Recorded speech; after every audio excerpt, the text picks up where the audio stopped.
Alors, je suis le père Louis-Joseph Zéa, curé de la cathédrale Sainte-Anne de Gagnoa, vicaire général du diocèse, de l'archidiocèse de Gagnoa. Nous venons de célébrer la messe de la rentrée pastorale 2025-2026, placée sous le thème de la solidarité et la fraternité dans l'église centenaire de Gagnoa, en vue de la consolidation des acquis pour une autonomie responsable. Et au cours de notre exhortation, nous avons voulu, comme cachet particulier pour la cathédrale Sainte-Anne de Gagnoa, nous avons voulu que nos fidèles restent dans une dynamique d'action de grâce au Seigneur tout au long de cette année 2025-2026. Cette dynamique d'action de grâce dans laquelle nous devons rester, c'est dû au fait de ce que le Seigneur a fait pour nous l'année écoulée.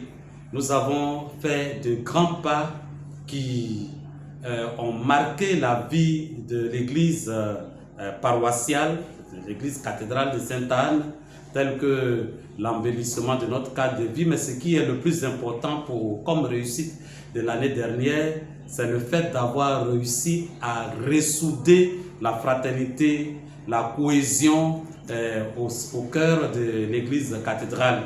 Nos fidèles l'expriment par le fait qu'ils tardent avant de quitter, après la messe, ils tardent dans la cour à échanger les civilités, quelques causeries avant de partir. Et donc ce sont des acquis qu'il faut consolider. Il faut consolider donc cette fraternité que nous avons essayé de souder, de tisser. Il faut consolider ça. Il faut consolider la solidarité.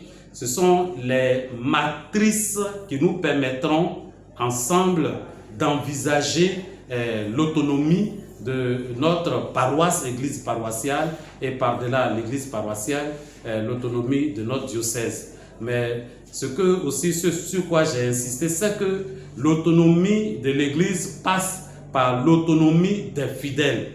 Il faut que nos fidèles arrivent à subvenir à leurs besoins au niveau familial, au niveau ecclésial, au niveau des différents groupes. Ils doivent, autant qu'ils peuvent, user de leur ingéniosité pour subvenir à leurs besoins et être des fidèles autonomes. Et naturellement, leur autonomie rejaillira sur l'autonomie de l'Église. Et cette autonomie aussi est au niveau du personnel.